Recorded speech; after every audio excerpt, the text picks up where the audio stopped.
A blizzard rolls out of the Missouri Valley and stalls for 4 days. By the time it clears, eastern South Dakota and parts of Minnesota sit under drifts 10 to 15 feet high, blocking the Chicago and Northwestern's Dakota Division so completely that some towns will not see a through train again until spring 1881. Most cabins and line camps on that prairie are cooking and heating on small, thin-walled iron stoves, boxes hardly larger than a nail keg. In a normal winter, a 400 to 600 square foot cabin might burn several cords of wood just to stay habitable and keep a pot of coffee moving. Yet scattered evidence in stove manuals, iron foundry histories, and homestead accounts points to a quiet departure from the norm. Small stoves that boiled faster and burned less wood, not because the firebox was larger, but because the heat over the cook hole was trapped under a heavy, gasketed lid that only lifted when steam forced it open. The snow began on the 15th of October, 1880, earlier than anyone expected. Section crews along the Chicago and Northwestern's Dakota Division had seen autumn storms before, but this one arrived with a violence that turned routine preparation into crisis. Within 48 hours, cuts between Tracy, Minnesota, and Huron, Dakota Territory, were buried under drifts that rose above locomotive smokestacks. Sidings disappeared. Freight cars loaded with kerosene, flour, and coal sat stranded on rails that would not be cleared for weeks. The railroad dispatcher's logs from that week tell the story in terse entries. Big Tracy cut impassable. De Smet Depot snowed in. No through traffic until further notice. What those lines meant in practical terms was that every cabin, line camp, and section house along the corridor was suddenly dependent on whatever fuel had already been stacked before the storm hit. Most homesteads and work camps heated and cooked with small cast iron or sheet metal stoves. These were compact units, often no larger than 2 feet on a side, with a single firebox, 1 or 2 circular cook holes with removable lids, and a short length of single-wall stovepipe running up through the roof. The stoves were sold as fuel savers compared to open hearths, and in mild seasons they lived up to that claim. A 400-square-foot cabin with a well-chinked stove might burn through 3 to 4 cords of mixed softwood over a typical Dakota winter, less if the occupants were disciplined about dampers and draft. But the winter of 1880 to 1881 was not typical. Weather reconstructions based on railroad records, homestead diaries, and later meteorological analysis showed that the season brought an unusual combination of early onset, sustained cold, and repeated blizzards. Temperatures dropped to 40 degrees below zero and stayed there for days. Snow fell in waves, each storm adding another foot or two to drifts that never fully melted between. Events. The railroad line remained blocked for months in some sections, with no regular service resuming until April 1881. For the people living along that corridor, the immediate problem was not the cold itself, but the fuel required to stay ahead of it. A small stove in a drafty cabin needed constant feeding to maintain livable interior temperatures. Every pot of coffee, every kettle of beans, every morning's bucket of hot water for washing required a fire hot enough to bring the contents to a rolling boil. In a normal winter, when freight wagons could move and trains ran on schedule, running short on wood or coal meant a trip to town or a purchase from a passing hauler. In the winter of 1880 to 1881, running short meant splitting and hauling your own, regardless of weather, distance, or risk. The typical routine for a cabin stove started before dawn. The occupant would rekindle the fire from banked coals, add kindling and split wood, and set a kettle on one of the cook holes. If the stove was running well and the fire was hot, the water might reach a boil in 15 to 20 minutes. More often, especially on the coldest mornings, the process took longer. The kettle would sit over the open cook hole, lid removed to expose the pot directly to the flames, while the fire roared and the stovepipe glowed faintly red. Steam would rise, vent into the cabin. and disappear. Eventually, the water would boil. Then the process would repeat for the next meal, and the next, and the next. Fuel consumption in these conditions was relentless. Homesteaders who kept account books noted the rate at which their woodpiles shrank. One settler near De Smet recorded burning near a cord per month through the worst stretch of winter, double what he had budgeted. Another, camped in a section house along the line, wrote that the stove ate wood faster than we could split it, forcing the crew to scavenge fence posts and abandoned lumber when their stacked supply ran out. The assumption heading into that winter had been straightforward. Rail service would continue often enough that coal shipments and flour could be topped off as needed. Even if a storm closed the line for a week or two, trains would eventually get through, bringing fuel and supplies from eastern terminals. The outcome was very different. Repeated blockages left some towns and camps without regular rail service for the entire winter. Cabins and workstations were forced to survive on whatever fuel was already on hand, supplemented only by what could be cut and hauled locally under increasingly difficult conditions. The contrast between expectation and reality created a harsh calculus. Every inefficiency in heating and cooking was magnified. Every unnecessary boil, every pot left simmering longer than needed, every moment the stove ran at full draft when a lower fire would suffice, all of it had to be paid for in additional wood-cutting trips. And those trips, in deep snow and sub-zero temperatures, carried real risk of frostbite, exhaustion, or worse. By late October, as the first blizzard gave way to brief clearing and then another storm, the people along the Dakota Division were beginning to understand what kind of winter they were facing. The cabins designed around average conditions and average fuel supplies were about to be tested against a season that was anything but average. In that gap between preparation and need, small differences in stove efficiency and fuel discipline would decide who made it to spring without crisis and who did not. The stoves that heated and fed Dakota Territory in the 1870s and 1880s were products of an industrial system that had transformed American domestic life over the previous half-century. Walk into any hardware store in Yankton, Sioux City, or Watertown during that period, and you would find rows of black enameled kitchen ranges, smaller box stoves, and compact parlor heaters stacked near the door. Catalogs from foundries in Chicago, St. Louis, and Detroit filled entire shelves, each one promising great saving of fuel and unequaled cooking performance. The ranges themselves were impressive pieces of engineering. A typical full-sized kitchen range from the 1880s stood waist-high, with a firebox on one end, an oven on the other, and a flat cooking surface across the top. That surface was divided into circular openings, cook holes, each covered by a removable cast-iron lid. The lids were thick, heavy, and designed to be lifted out using a special curved tool called a lid lifter. With the lid removed, a pot sat directly over the firebox, exposed to flames and hot gases rising through the flue passages. With the lid in place, the pot heated more slowly, insulated from direct flame by the iron plate. The firebox itself was a carefully designed chamber. Thick cast-iron walls contained the fire. A grate at the bottom allowed ash to fall through into a collection pan. Air entered through adjustable vents below the grate, controlled by a simple lever or rotating disc. Smoke and hot gases exited through passages that ran beneath the cooking surface and into the oven before finally reaching the stovepipe and chimney.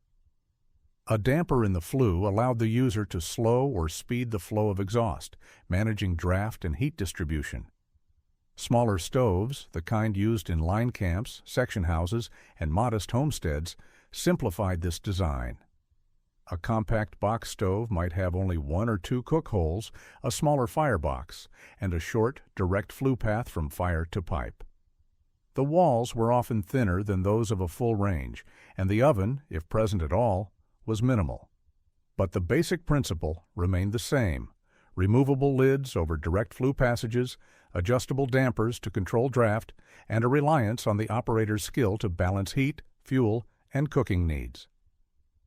Stove manufacturers promoted these designs as major improvements over open hearths, and in many ways they were. A well-managed stove concentrated heat in a smaller space, reducing the total fuel required to cook a meal. The enclosed firebox allowed better control of combustion. The dampers and lids gave the user tools to manage heat delivery. In temperate climates and normal winters, the system worked as advertised. But the catalogs and advertisements said almost nothing about one critical aspect of stove operation: what happened at the cook hole itself when the lid was off and a pot was boiling. The focus was on air control, draft management, and flue design, all important, but none of them addressing the simple fact that when a kettle boiled vigorously with the lid removed, steam poured out continuously, carrying away latent heat that had been supplied by burning wood. The physics of this loss were straightforward, though few stove users thought about them in those terms. Water at sea level boils at 212 degrees Fahrenheit. To reach that temperature from near freezing required a predictable amount of heat energy. But once the water was boiling, converting liquid water into steam required even more energy, roughly 5 times as much per pound as raising the water from freezing to boiling in the first place. Every puff of steam that escaped from an open pot represented fuel that had been burned but did no useful work beyond reaching the boiling point. Stove manuals of the period mentioned this problem only in passing, if at all. The advice given was basic: use lids when simmering, remove them when you need high heat, adjust the damper to avoid smoking up the room. What the manuals did not address was how to keep heat concentrated at the cooking surface once the pot was boiling, how to prevent that continuous venting of steam and hot gases that turned a small, efficient stove into a fuel-hungry device that had to be fired hard just to keep coffee moving. Blacksmiths and stove fitters saw the results of this inefficiency every week. Warped stovetops came in for repair, their surfaces buckled from repeated overheating. Cracked lids and broken lifters piled up on workbenches. Customers complained about the quantity of wood their stoves consumed, the difficulty of getting beans to cook through on cold days, the way the cabin would overheat when the stove was fired hard but still leave pots barely simmering. The hardware existed to manage air and smoke. Dampers, vents, and flue passages were all standard features. But the layer of steam and hot gas directly over the cook hole, the zone where the most immediate losses occurred, remained largely uncontrolled. That gap between available technology and practical need was about to meet a very old principle in a very simple form. The evidence for wasted heat was everywhere, written in the daily routines of people trying to survive Northern Plains winters. A kettle lid rattling on a stovetop. A length of stovepipe glowing dull red 2 feet above the eye. Firebox. A cabin interior alternating between stifling when the stove was stoked hard and frigid when the fire was allowed to die back. These were not signs of poor craftsmanship or operator error. They were the natural consequences of a system that concentrated heat effectively in the firebox but let it escape freely at the point where it was needed most. Diaries and letters from homesteaders in the 1870s and 1880s describe the pattern clearly. One settler writing from a claim near Huron noted that his small stove ran near constant through the coldest months and that wood piles melted away faster than we could stack them. Another account from a line camp along the Chicago and Northwestern route mentioned that coffee never quite boiled on the worst mornings, despite the stove being fired so hot the top glowed. The problem was not the stove itself, but how it was being used, or more precisely, what was happening at the cook hole when the stove was in use. Consider the typical morning routine in a small cabin during a Dakota winter. The occupant rises before dawn, rekindles the fire, and sets a 2 to 3 gallon kettle filled with water on the stove. The water is near freezing, having sat in the cabin overnight or been brought in from outside. To bring that water to a rolling boil requires a substantial amount of heat energy, calculated by the volume of water, the temperature rise needed, and the specific heat capacity of water. But once the water reaches boiling, the energy demands change. Converting liquid water at 212 degrees into steam at the same temperature requires roughly 970 British thermal units per pound. Far more energy than raising that pound of water from 32 degrees to 212 degrees, which takes only 180 British thermal units. When a pot sits on a stove with the lid removed, boiling vigorously with steam escaping continuously, the fire must supply not just the heat needed to reach boiling, but also the enormous additional energy required to convert water into steam that immediately vents into the room. This is why stoves in severe conditions had to be fired hard and fed constantly. The operator was not just heating water, they were inadvertently running a steam generator, converting wood into vapor that did no useful work. The hotter the fire and the more vigorous the boil, the faster fuel disappeared. Stove tops warped under the sustained high heat. Lids cracked. Stovepipes glowed. And still, on the coldest mornings, getting a full rolling boil took longer than it should have. Homesteaders who kept account books recorded the consequences in stark terms. Wood consumption during severe winters often exceeded initial estimates by 50% or more. One account from a section house near De Smet listed 4 cords burned November through January, far above the seasonal average for a building of that size. Another entry from a ranch from a Yaga camp noted time spent after wood as a line item in the daily work log, showing how much labor was diverted from other tasks just to keep the stove supplied. The pattern repeated across every small cabin and work camp that relied on a compact stove for both heating and cooking. The assumption had been that stoves were inherently fuel savers compared to open fires. And they were, up to a point. But that advantage disappeared quickly when the stove was operated inefficiently, with open cook holes venting steam and hot gases directly into the room or up the chimney. The solution was not a bigger stove or a hotter fire. Adding more heat to a system that was already losing energy faster than it could be supplied simply burned more wood without improving performance. What was needed was a way to control the losses at the cook hole itself, to hold steam and hot gases in contact with the pot long enough for the heat to transfer effectively, then release them only when necessary. Stove manufacturers had developed hardware to control air and smoke. Dampers managed draft. Vents regulated combustion. Flue passages directed exhaust. But the cook hole, where the pot met the fire, remained an open system. Steam escaped freely. Hot gases rushed past the pot and into the pipe.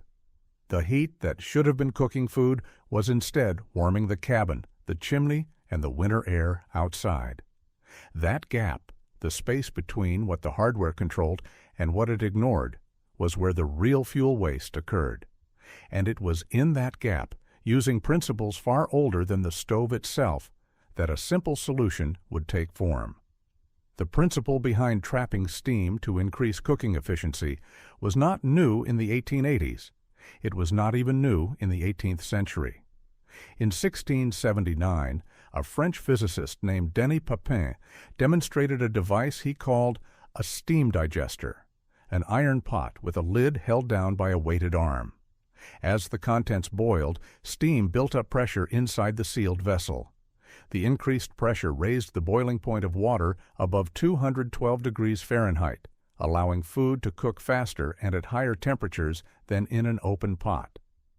When the pressure exceeded a safe limit, the weighted arm lifted, releasing steam in controlled pulses.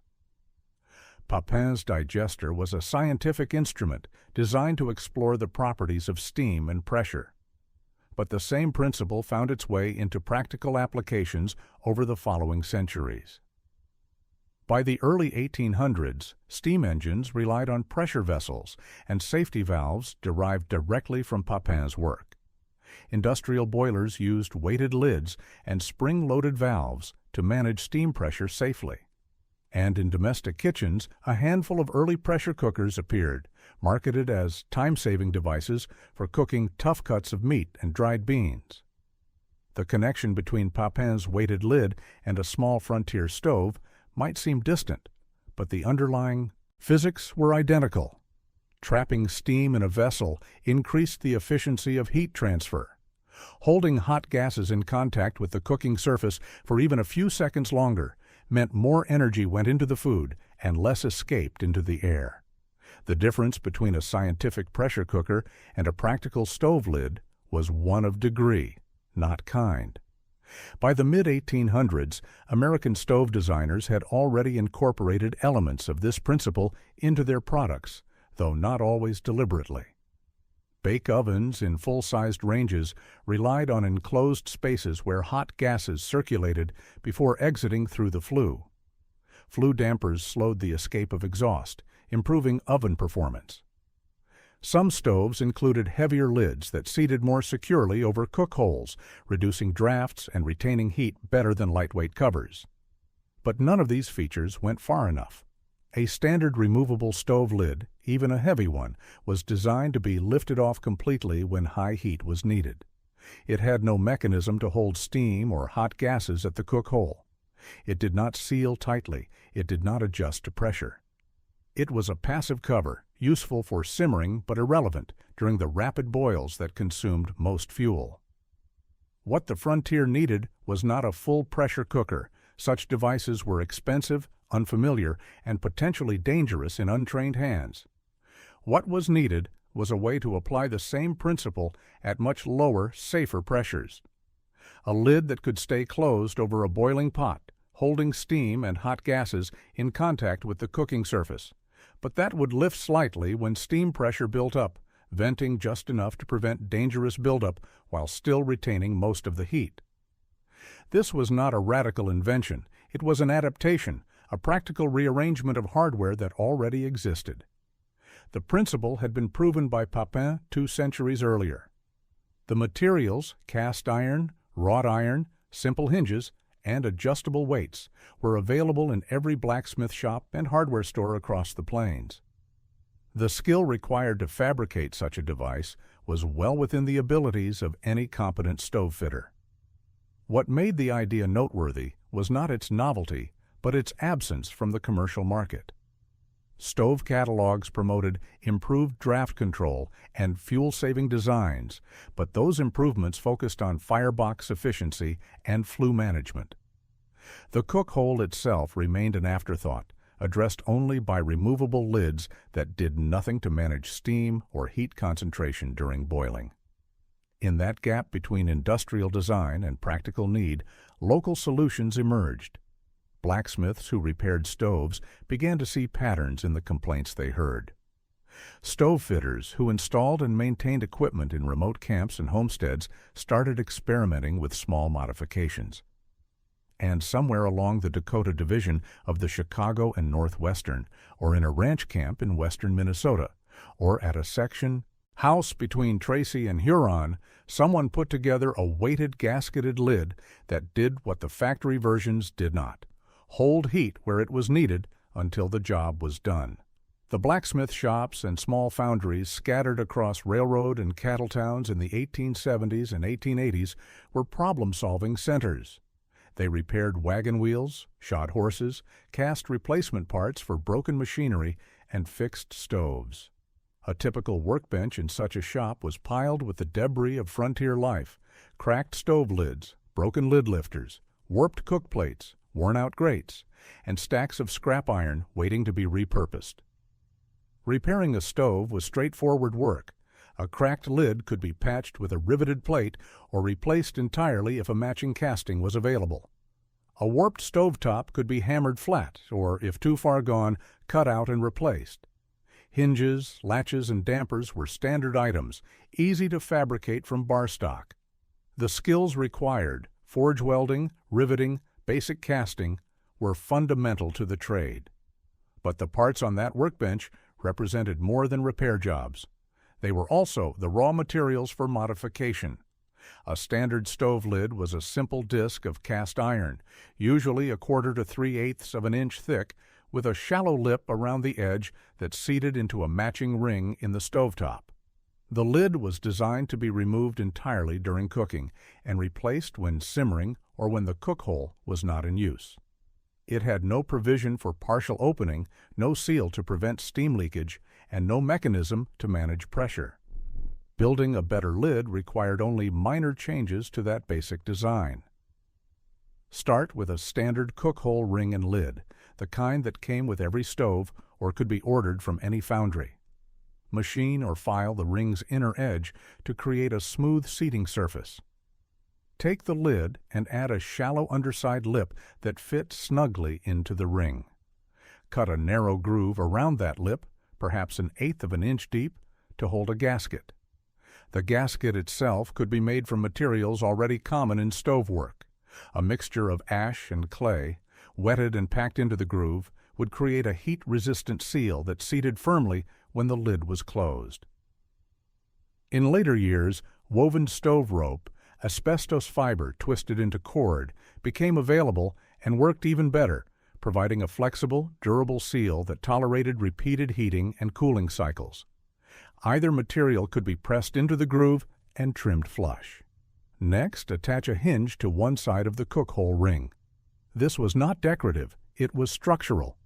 The hinge needed to be strong enough to support the weight of the lid and durable enough to survive thousands of heating cycles.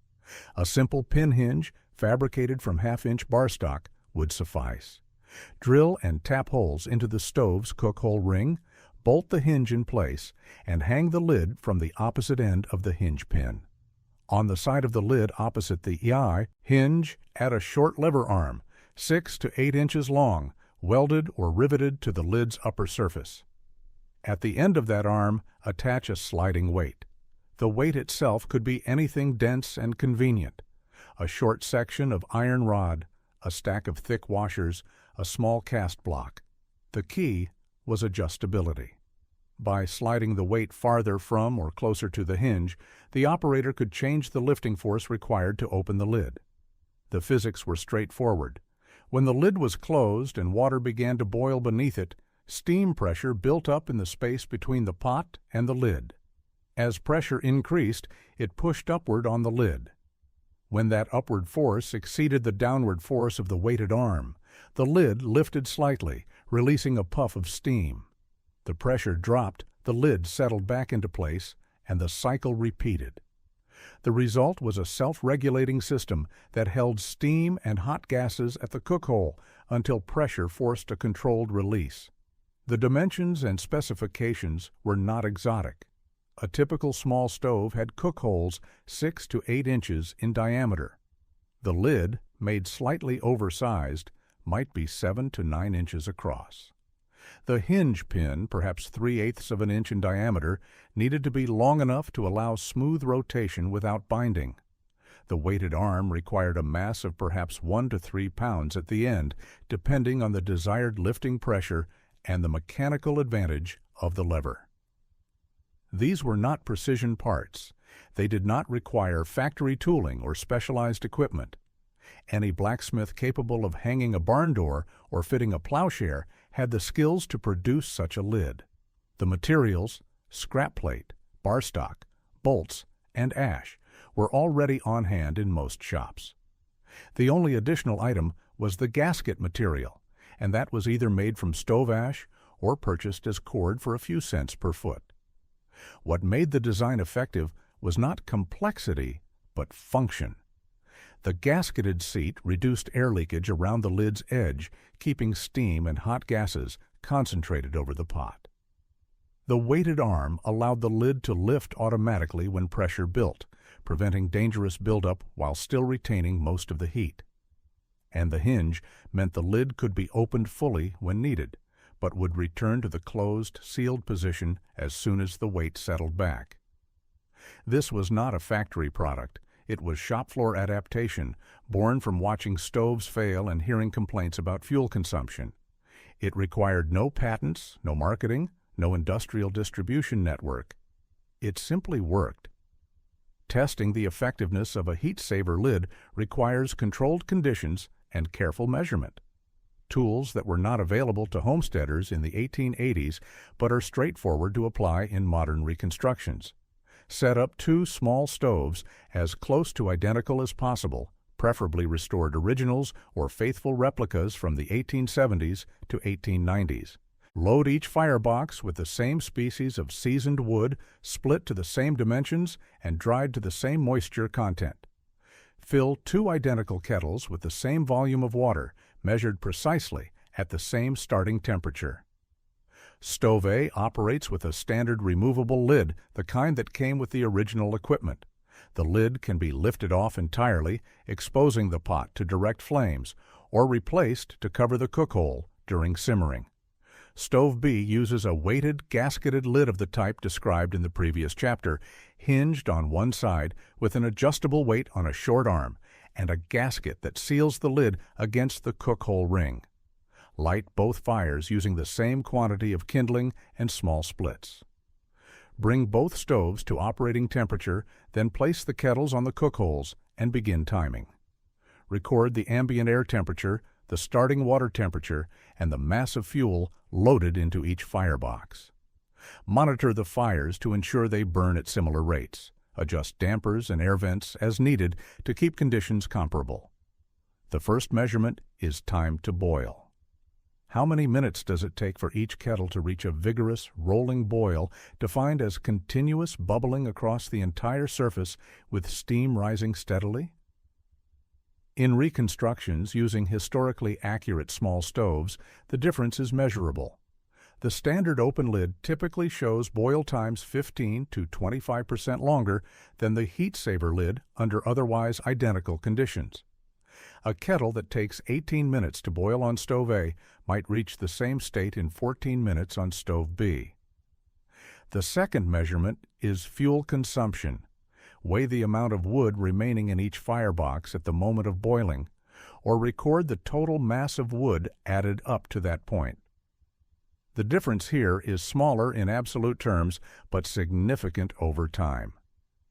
If stove A consumes 2 pounds of wood to boil 3 gallons of water, stove B might consume 1.5 to 1 and 3/4 pounds for the same task, a reduction of 15 to 25%.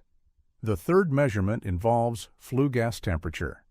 Place thermocouples or dial thermometers in the stovepipe of each unit at a consistent distance above the stovetop. During the boiling phase, stove A's flue gases often run 50 to 100 degrees Fahrenheit hotter than stove B's. That temperature difference represents heat energy, leaving the system without doing useful work. Energy that was supplied by burning wood but escaped up the chimney instead of transferring into the water. These numbers require careful interpretation. They are not historical data. They are modern reconstructions designed to validate principles that were understood intuitively by frontier users. The actual savings experienced by a homesteader in 1880 would have varied based on stove condition, fuel quality, cabin altitude, wind conditions, and operator skill. But the direction of the R&D effect is clear. Trapping steam and hot gases at the cook hole improves heat transfer efficiency and reduces fuel consumption per boil. Translate those percentage savings into practical terms. A small cabin running 3 to 4 boils per day, morning coffee, midday stew, evening dishwater, might see total wood savings of 10 to 20% on cooking-related fuel over the course of a winter. That does not sound dramatic until you calculate what it means in cords. If a cabin burns 1.5 cords of wood specifically for cooking over a 5-month heating season, a 20% reduction saves roughly 1/4 cord. That is several hundred pounds of wood that does not need to be cut, split, hauled, and stacked. Scale that up across a severe winter like 1880 to 1881, when fuel supplies were disrupted and every cord mattered. A household that starts the season with 4 cords of mixed softwood and burns at typical rates might run short by late February or early March, forcing emergency measures, burning furniture, dismantling outbuildings, or making dangerous trips to distant woodlots. The same household, using a heat-saver lid and disciplined stove practices, stretches that same four-cord supply further, potentially reaching spring without crisis. The test data also reveal secondary benefits. Faster boil times mean less time spent tending the fire during the critical morning hours when cabins are coldest and occupants need hot food and drink quickly. Lower flue gas temperatures reduce creosote buildup in stovepipes, decreasing the frequency of chimney fires. More stable interior temperatures, achieved by running smaller, steadier fires instead of periodic high heat bursts, make sleep and work more predictable. None of these advantages required new technology or expensive equipment. They came from a simple modification to an existing system, applying principles that had been understood for centuries but never systematically incorporated into small stove design. The heat-saver lid was not an invention.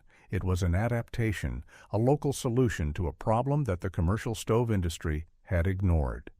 The value of a heat-saver lid became most apparent not in town kitchens or established homesteads, but in the tight, fuel-constrained environments where every ounce of efficiency mattered. Line camps, section houses, telegraph stations, sheep wagons, and railroad cabooses all operated under severe limitations. Space was minimal. Fuel had to be hauled or rationed. The stove served multiple critical functions, heating, cooking, and sometimes even providing light, and any improvement that reduced fuel use without sacrificing performance was worth adopting. Consider a sheep wagon on the northern plains in winter. The wagon itself was perhaps 12 feet long and 6 feet wide, mounted on heavy wheels and towed to remote grazing ranges by horse or mule team. Inside, the space was packed with essentials: a narrow bunk, a small table, shelves for supplies, and a compact sheet metal stove no larger than a bread box.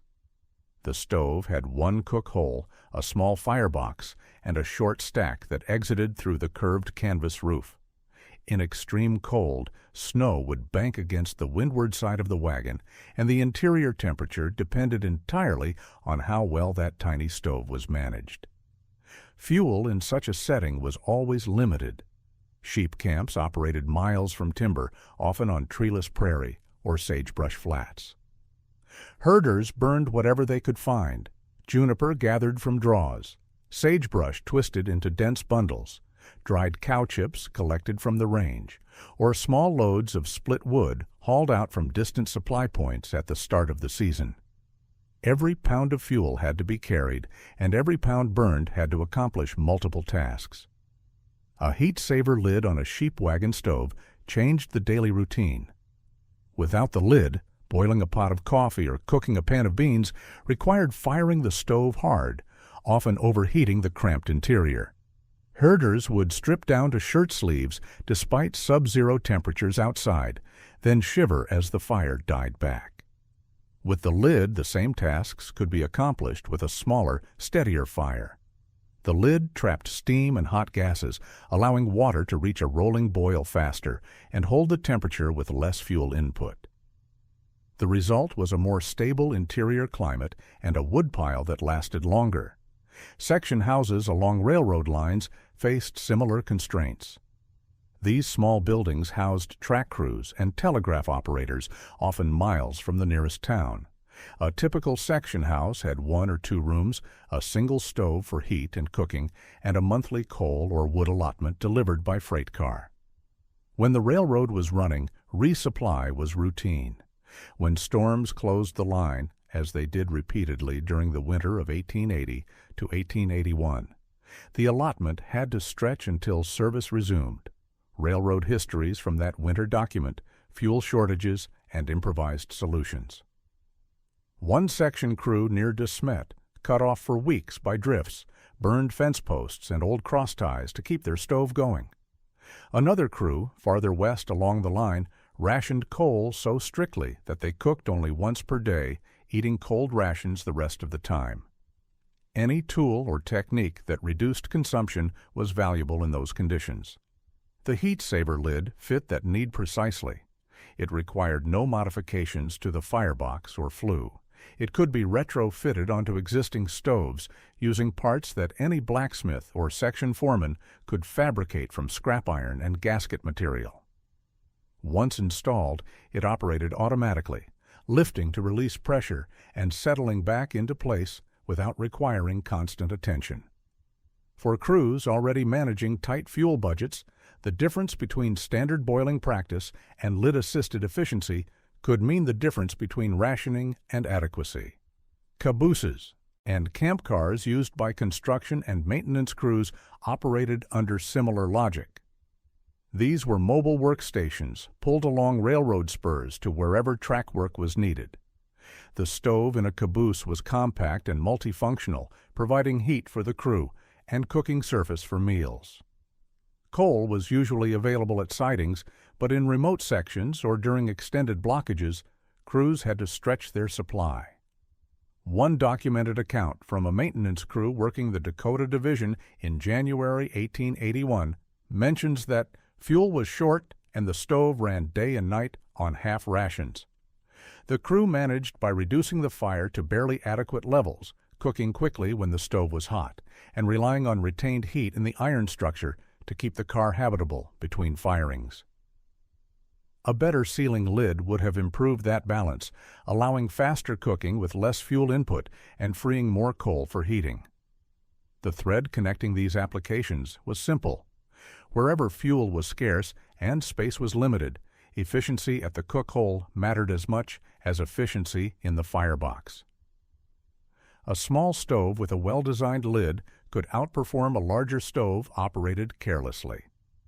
The heat saver principle was not just about saving wood or coal, it was about making small, constrained systems work reliably under severe conditions. The idea of concentrating heat and minimizing fuel waste was not new to the northern plains in the 1880s. Indigenous peoples who had lived in that landscape for generations understood the principles deeply and practiced them routinely. Where wood was scarce, as it was across much of the open prairie, fire management was not casual. It was disciplined, efficient, and shaped by centuries of experience. Ethnographic records and frontier observations describe indigenous cooking practices that emphasized minimal fuel use and maximum heat extraction. Small fires built in shallow pits or behind low windbreaks provided concentrated heat with less wood than the large open fires that settlers often assumed were necessary. Pots were placed directly over the coals or suspended at precise heights to capture rising heat without allowing it to escape. Fires were tended carefully, fed with small additions of fuel as needed, and banked overnight to preserve coals for the next morning. The logic behind these practices was identical to the principle behind a heat saver lid. Hold heat where work is being done, reduce losses, and use fuel only for what is necessary.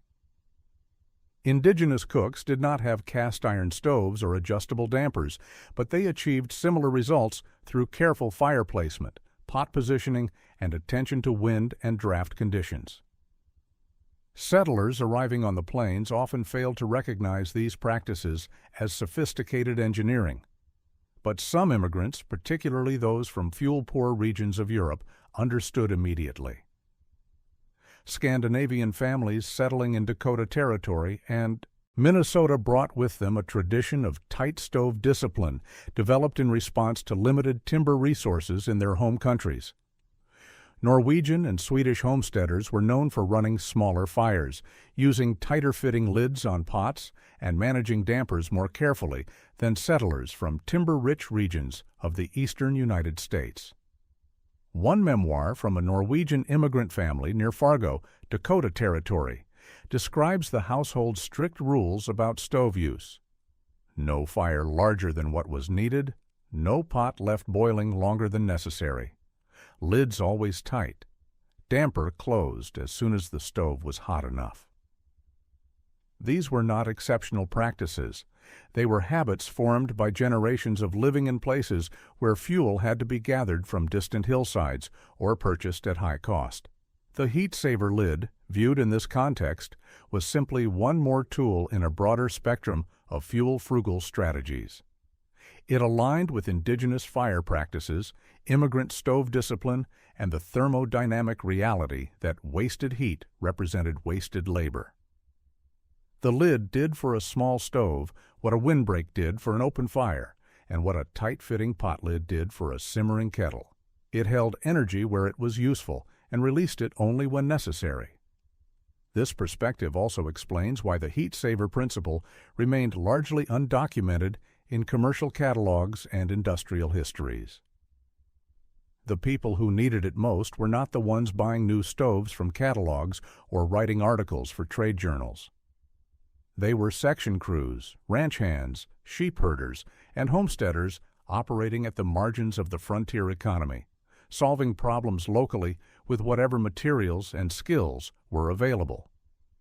The contrast between industrial design priorities and frontier realities was stark.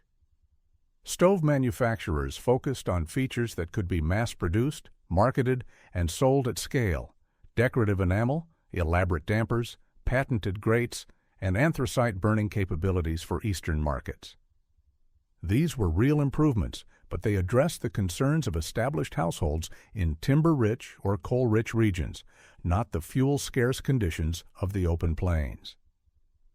In fuel-poor districts, the difference between adequate practice and excellent practice was measured in cords of wood saved, trips to the woodlot avoided, and days of labor freed for other tasks. 3 inches of well-managed hot gas over a pot often accomplished more useful work than 3 extra feet of cordwood hauled through snow. That was the logic indigenous cooks understood intuitively, immigrant families brought from experience, and local craftsmen embedded in simple hardware modifications.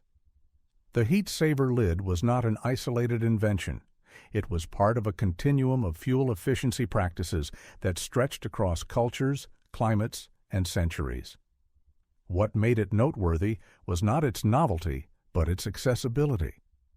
Unlike indigenous fire knowledge or immigrant stove habits, which required training and cultural transmission, a weighted gasketed lid could be fabricated by any competent blacksmith and installed on any stove. It translated principle into hardware, making efficiency available to anyone willing to invest a few hours of shop time and a handful of scrap iron. The winter of 1880 to 1881 became a natural experiment in fuel efficiency across Dakota Territory and western Minnesota. By late November, as repeated blizzards closed railroad lines and buried freight yards, the distinction between households that had prepared adequately and those that had not began to show in account books, store ledgers, and freight records. A typical general store in a town like De Smet or Huron kept detailed records of incoming freight and customer purchases. Coal, cordwood, kerosene, flour, and other staples were tracked by quantity, date, and customer account. In a normal winter, the ledgers showed steady inflows of fuel by rail and predictable outflows to homesteads and businesses. Stores might carry a buffer of a few tons of coal and several cords of wood to smooth over short gaps between deliveries, but extended storage was expensive and unnecessary when trains ran on schedule. The ledgers from autumn 1880 tell a different story. Early entries show routine deliveries. 5 tons coal, Chicago and Northwestern, October 10th. Cordwood, mixed species, October 18th. 4 cords delivered to J. Hansen. Then, after the first major blizzard in mid-October, the gaps begin to appear. Deliveries scheduled for late October do not arrive. November shows sporadic entries as a few trains break through the drifts, then long stretches with no incoming freight at all. By December, some stores are recording purchases from local suppliers, farmers hauling wood from their own timber, settlers selling back part of their winter fuel stacks at inflated prices. Customer accounts reflect the same pattern. Households that had stocked up early, buying fuel in September or early October, show no purchases during the worst months. Others, who had counted on midwinter resupply, begin appearing in the ledgers with increasing frequency. 1 cord wood, emergency rate, credit extended. Half-ton coal, paid in labor. Now layer onto this record a simple calculation derived from the bench tests and field reconstructions described in earlier chapters. Take two households of comparable size, say 400 square feet, single-room cabins with small sheet metal stoves.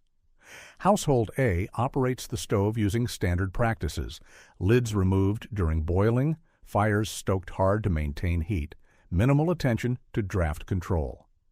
Household B uses tight lid discipline, careful damper management, and a weighted gasketed heat saver lid on the cook hole. Estimate fuel consumption over the 5 worst months of that winter, November through March, based on conservative test data showing a 15 to 20% reduction in cooking-related wood use with the heat saver lid. If household A burns 1.5 cords of wood specifically for cooking tasks during that period, household B burns 1.25 cords.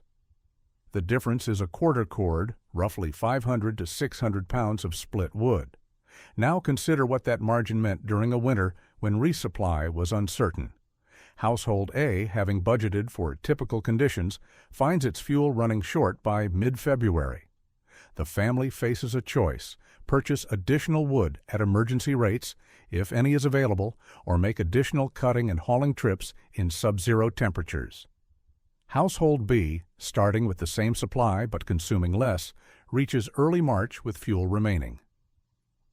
The buffer created by better stove efficiency is enough to avoid crisis. The ledgers document these outcomes indirectly. Accounts showing multiple midwinter fuel purchases, especially at elevated prices, suggest households that had underestimated consumption or lacked the means to cut their own wood. Accounts showing steady purchases through autumn, followed by silence through winter, suggest either adequate preparation or effective consumption discipline, or both. One particularly striking entry from a Huron storekeeper's ledger, dated March 2, 1881, notes, "No coal deliveries since December 21st. Local wood supply near exhausted. Advised customers to burn furniture if necessary." That blunt assessment captures the severity of the situation. Households that had saved even a fraction of a cord through better stove practices had a tangible advantage. The contrast also appears in the ledgers of railroad section houses and depots. These facilities operated on monthly fuel allotments, delivered by company freight when trains were running. When deliveries stopped, the allotment had to stretch. Some section houses, according to later reports, managed to stay operational throughout the worst months without burning through their entire allotment. Others exhausted their supply early and had to scavenge cross ties, fence posts, or abandon the building until service resumed. The difference between success and failure in these cases was not dramatic. It was not a matter of one household having twice the fuel of another. It was a matter of small, consistent savings, 10% here, 15% there, accumulating over weeks and months into margins that mattered. A household that saved a quarter cord over 5 months had fuel for an extra 2 to 3 weeks at typical burn rates. In a winter where trains stopped running for months at a time, that difference could be decisive. The ledger evidence is circumstantial. It does not identify which households used heat saver lids or other efficiency measures. But it does show the distribution of outcomes. Some families stretched their supplies and survived without emergency measures, while others did not. And it shows that the margin between adequacy and crisis was often smaller than a single cord of wood. Fuel savings measured in percentages and cords translate directly into labor and risk. Every pound of wood that does not need to be burned is a pound that does not need to be cut, split, hauled, and stacked. In a mild winter with ample nearby timber and favorable weather, that labor is unpleasant but manageable. In a severe winter with distant woodlots and repeated blizzards, it becomes dangerous, exhausting, and time-consuming enough to interfere with other survival tasks. Consider the typical wood-cutting routine for a Dakota homesteader in the 1880s. By several years into settlement, the closest timber, cottonwood and willow, along creek bottoms, oak and ash in scattered groves, has been cut over heavily. What remains is increasingly distant from the cabin. A half-mile haul in the first year becomes a mile haul by the third year, then 2 miles or more, as easily accessible, wood disappears. The labor requirements are straightforward to calculate. Felling a mature cottonwood might take one experienced man an hour, depending on the tree's diameter and the condition of his axe and saw. Limbing and bucking the tree into stove-length rounds adds another hour or two.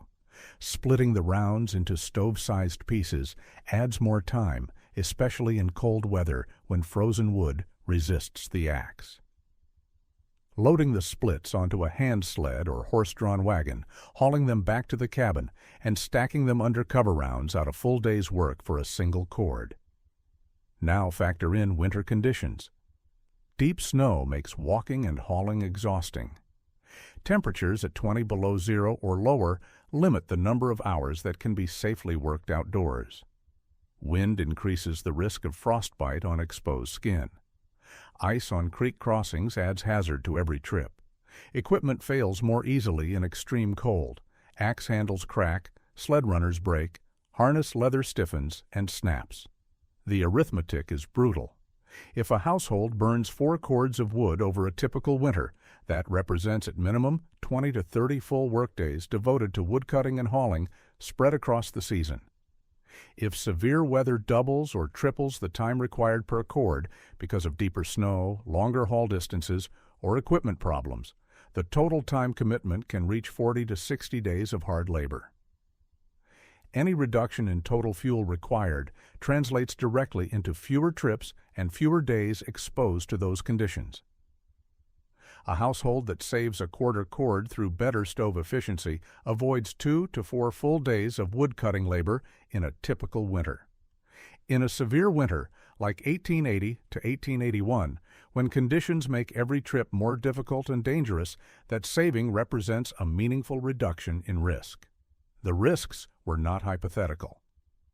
Frontier newspapers and county records from that winter document cases of men injured or killed during woodcutting and hauling trips. Frostbite, exhaustion, axe accidents, and mishaps with teams and sleds occurred regularly.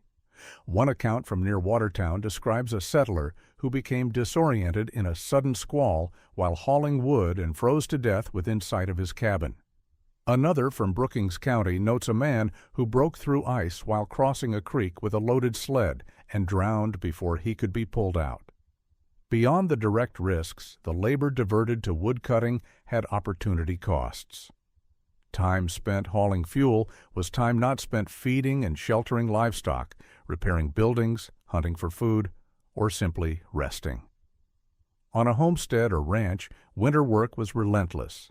Stock needed daily care, equipment required constant maintenance, structures had to be protected from snow and wind.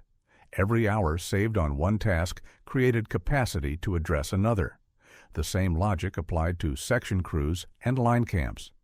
Railroad workers had mandated tasks, track inspection, telegraph maintenance, snow clearance that could not be deferred. If fuel efficiency freed even half a day per month from wood hauling, that time could be redirected to critical railroad work, or to rest, reducing the cumulative exhaustion that led to mistakes and accidents. Equipment wear also mattered. Sleds, wagons, harnesses, and draft animals were expensive and difficult to replace on the frontier. Every trip to the woodlot put stress on that equipment. Runners wore out. Axles cracked. Horses and mules consumed feed and required care. Reducing the number of trips extended the service life of equipment and reduced the feed burden on working animals, both of which had real economic value. The labor math was simple but unforgiving. A small improvement in stove efficiency, 10 to 20% reduction in fuel consumption, might not sound significant in isolation. But when multiplied across an entire winter, particularly a severe one, it represented days of avoided labor, reduced exposure to life-threatening conditions, and freed capacity to address other survival needs. In a season where margins were tight and every decision had consequences, that difference mattered. The impact of a heat-saver lid extended beyond fuel savings and labor reduction into the daily rhythm of life in a small, stove-heated space. How often the fire needed attention, how stable the interior temperature remained, how much time was spent chasing boils and managing overheating, all of these factors shaped the experience of surviving a Northern Plains winter in a compact cabin or work camp. A typical winter day in a 400-square-foot homestead cabin began before dawn. The fire, banked overnight, needed to be rekindled from coals. The process started with opening the firebox, stirring the ash to expose live embers, adding a handful of kindling, then building up to larger splits as the flames caught. Once the fire was established, a kettle of water went onto the cook hole for morning coffee. If the stove was running well and the draft was properly adjusted, the water might boil in 15 to 20 minutes. If not, the process took longer, requiring more frequent stoking and adjustment. With a standard removable lid, the routine often involved removing the lid entirely to speed boiling, then dealing with the consequences. Steam escaping into the cabin, hot gases rushing up the stovepipe, and a fire that had to be maintained at high output to keep the water moving. By the time coffee was ready, the cabin interior was often overheated, warm enough that occupants stripped off outer layers despite sub-zero temperatures outside. Then, as the fire died back, the temperature dropped rapidly, requiring another cycle of heavy stoking for the midday meal. With a weighted, gasketed lid, the pattern changed. The lid stayed closed during boiling, trapping steam and hot gases over the pot.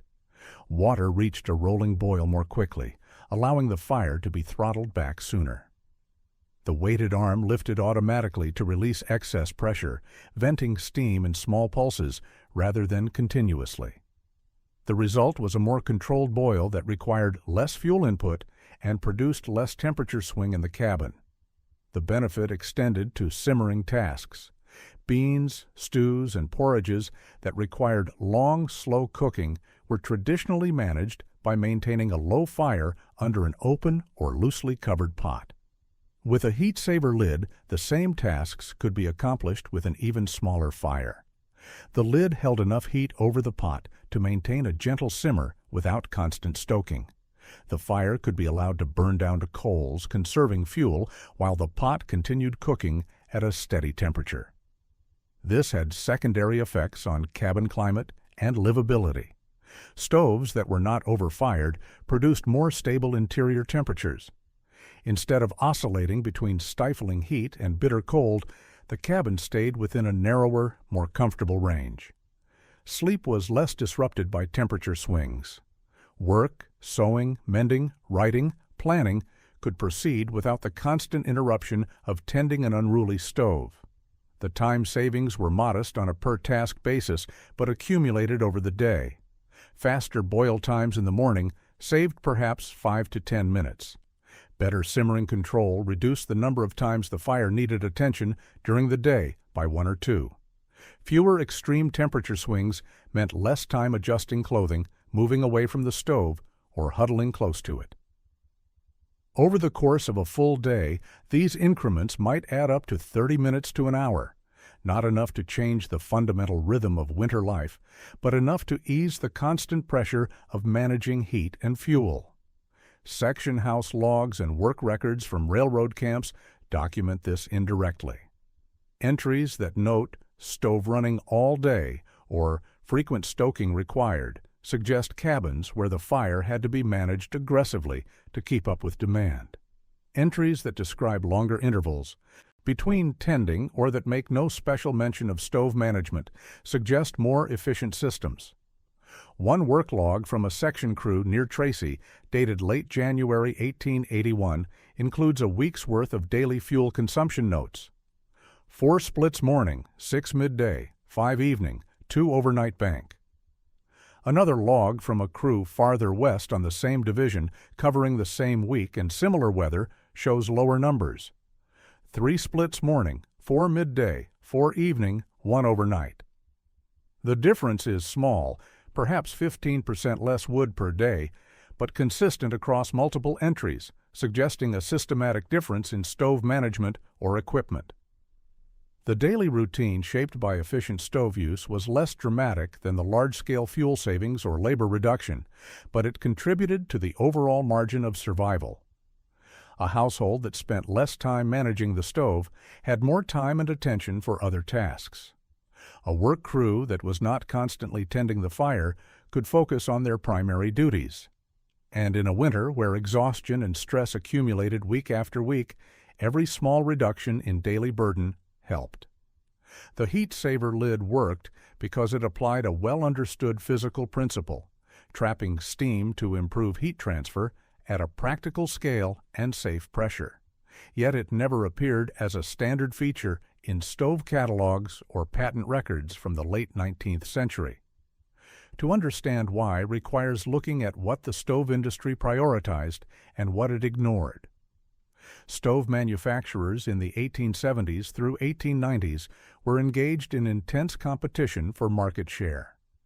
Foundries in Chicago, Detroit, St. Louis, and smaller cities across the Midwest produced dozens of models, each with claimed improvements over the competition. Catalogs from the period emphasize three main selling points: decorative appearance, advanced draft control, and compatibility with anthracite coal, which was becoming the preferred fuel in eastern cities. Decorative features included ornate nickel plating, enameled panels, embossed patterns, and named model lines marketed as premium products. Draft control improvements focused on dampers, air vents, and flue passages designed to optimize combustion and improve oven performance. Anthracite compatibility required great designs and airflow patterns suited to that fuel's different burning characteristics compared to wood or bituminous coal. What the catalogs did not emphasize, and in most cases did not mention at all, was efficiency at the cook hole during boiling. The removable circular lids were treated as standard features, useful for exposing pots to direct heat or covering them during simmering, but not as sites for further innovation. The focus was on the firebox, the flue, and the oven, not on managing steam and hot gases at the cooking surface. This reflected both market priorities and the limitations of mass production. Customers buying stoves, pinasintantuana, established towns and cities had reliable access to coal or wood. Fuel efficiency mattered, but not to the degree it did on the remote plains, where resupply was uncertain.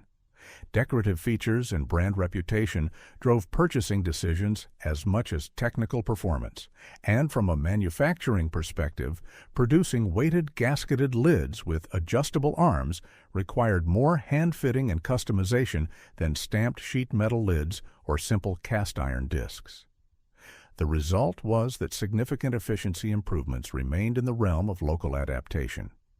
Blacksmiths and stove fitters who repaired equipment and responded to customer complaints could see the problems and devise solutions, but those solutions were not captured in patents or catalogs. They circulated through word of mouth, example, and direct observation, one shop showing another, one homesteader copying a neighbor's setup. This pattern was common on the frontier. Many of the most effective survival adaptations never made it into the industrial record. Better chinking recipes, improved cabin layouts, more efficient well designs, superior harness configurations. All of these existed as practical knowledge shared within communities, but rarely formalized in written form or commercialized as products. The heat saver lid fit that category. It worked because the principle was sound and the fabrication was accessible. Any competent blacksmith could build one. Any stove user could operate one. The materials were cheap and readily available, but it was not a product line. It was a method, a practice, a set of techniques that solved a specific problem for people who faced that problem directly. The obscurity of the heat saver lid in historical records does not diminish its importance in the specific context where it mattered.